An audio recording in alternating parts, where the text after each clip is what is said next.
Hello, and welcome to The Bard's Truth with your host, the Green Bard. This is the Direwolves of Winterfell, episode 5.4, Lone Wolves, Shaggydog and Rickon into the Wild, covering their story after a Clash of Kings. Shaggydog is mentioned in 5 later chapters, but all are second-hand either through the Direwolves' telepathic bond or hearsay from the Ironborn squire, Wex. Recalling our Direwolf bond themes, this means that pack, mirroring, and obedience/disobedience will be paramount in their story going forward.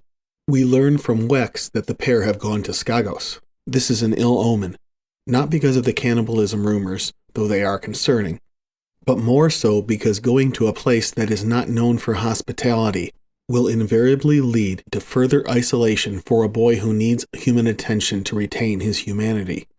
This only strengthens my concern that the boy will become very wolfish. Shaggydog's angry and wild personality could progress to the point where he is dominating Rickon's own humanity. One mitigating factor might be that Shaggydog seems to be a follower. Perhaps this gives us some hope that Rickon's humanity will win out, dominating the beta wolf.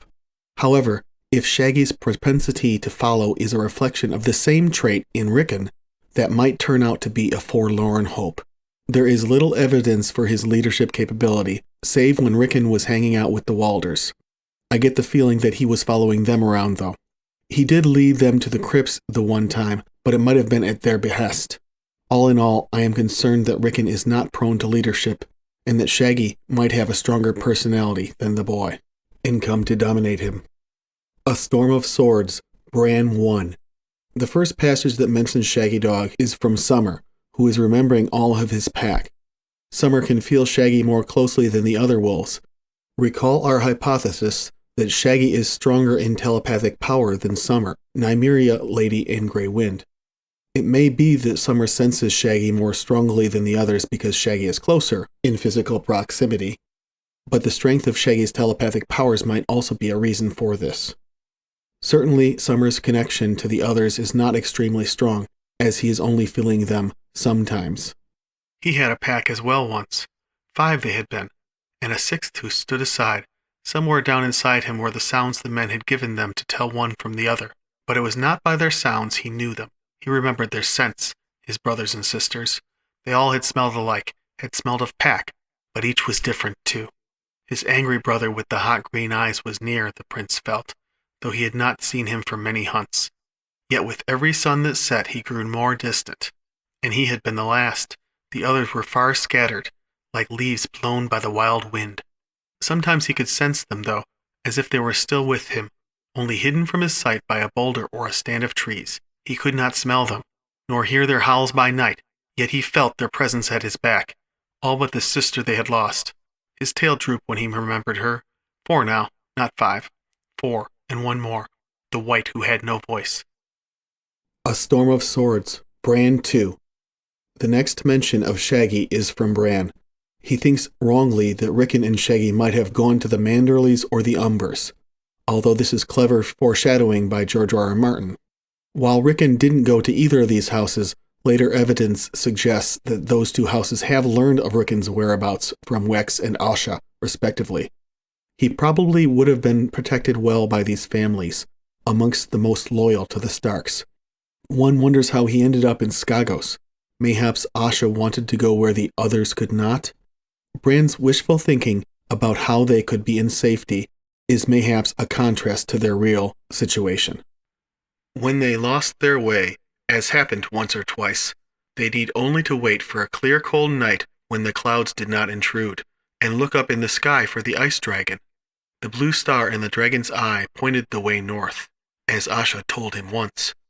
Thinking of Asha made Bran wonder where she was.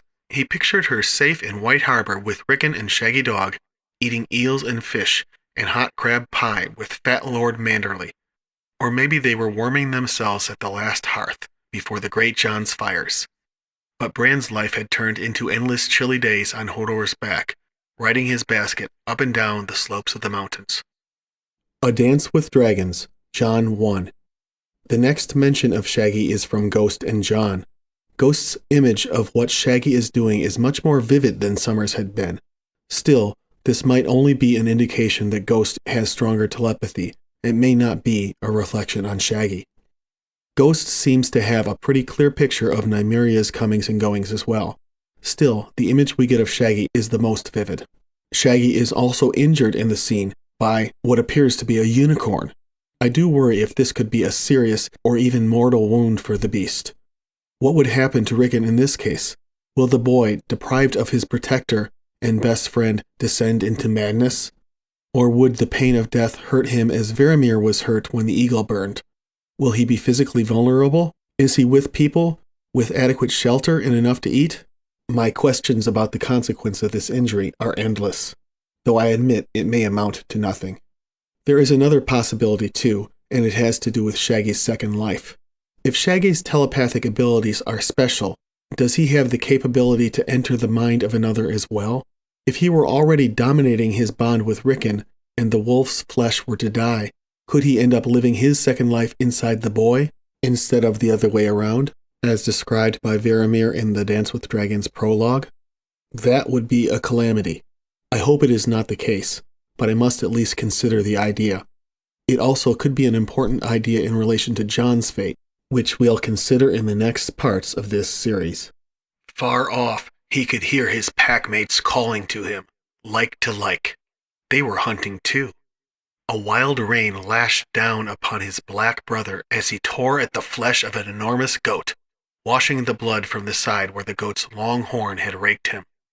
In another place, his little sister lifted her head to sing to the moon, and 100 small gray cousins broke off their hunt to sing with her. The hills were warmer where they were, and full of blood. Many a night his sister's pack gorged on the flesh of sheep and cows and horses, the prey of men, and sometimes even on the flesh of man himself. Jon remembers the wolf dream. He still thinks the boys are dead, and he ponders them living their second lives in the wolves. Ironically, this is the opposite of my prior worry about Shaggy. Again, let's hope Shaggy turns out to be safe. Bran and Rickon had been murdered too, beheaded at the behest of Theon Greyjoy, who had once been their Lord Father's ward. But if dreams did not lie, their dire wolves had escaped. At Queen's Crown, one had come out of the darkness to save Jon's life. Summer, it had to be. His fur was gray, and Shaggydog is black. He wondered if some part of his dead brothers lived on inside their wolves. A Dance with Dragons, Bran 1. We return to Summer's mind, mingled with Bran's, for the next mention of Shaggy. It is a bit dark. Summer, beyond the magical barrier of the wall, is deprived of the feeling of his pack.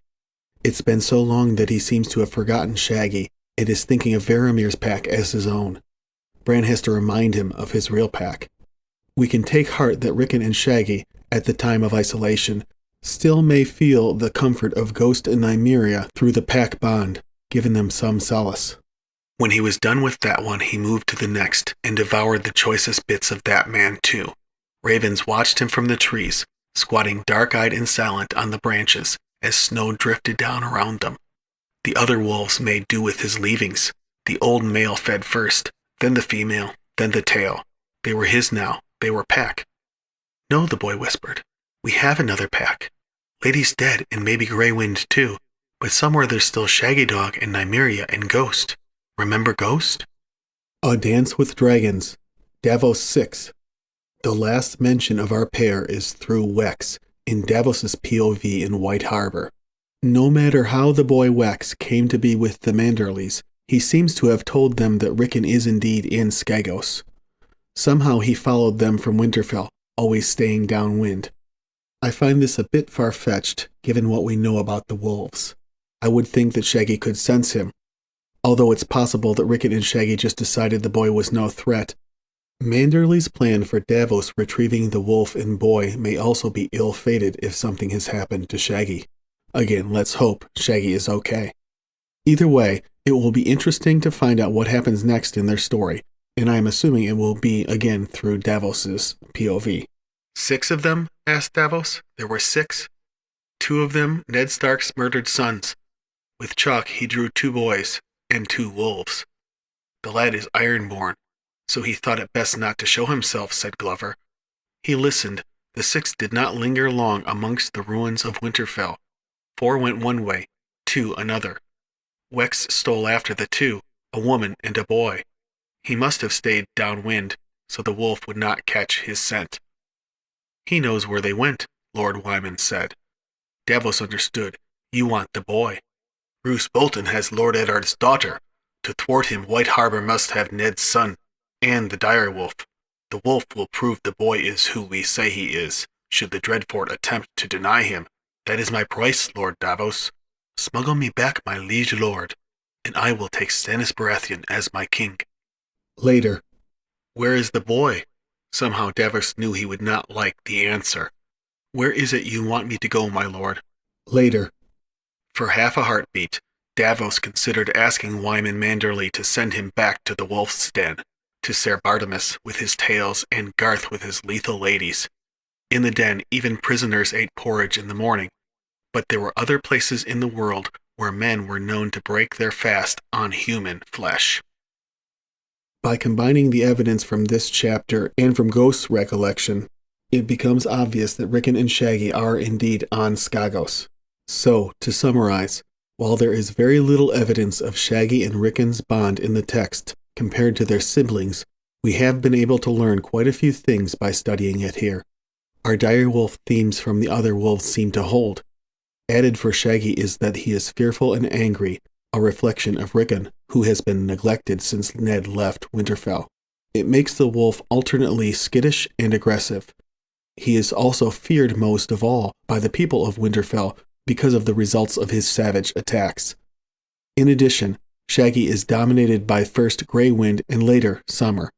I find this also to be a reflection of Rickon's place as the youngest. He and his wolf are not leaders, not alphas, to use the unscientific wolf pack term. We've not found much evidence at all for our hypothesis that the color of the direwolves' eyes might correspond to them having stronger telepathic genes. If this were to hold true, Shaggy, with green eyes, should be more special telepathically than Summer, Nymeria, Grey Wind, and Lady. Still, given the limited information on Shaggydog, we will not discard this hypothesis yet. We have a lot more evidence for Ghost, so we'll study him against this hypothesis in Part 6.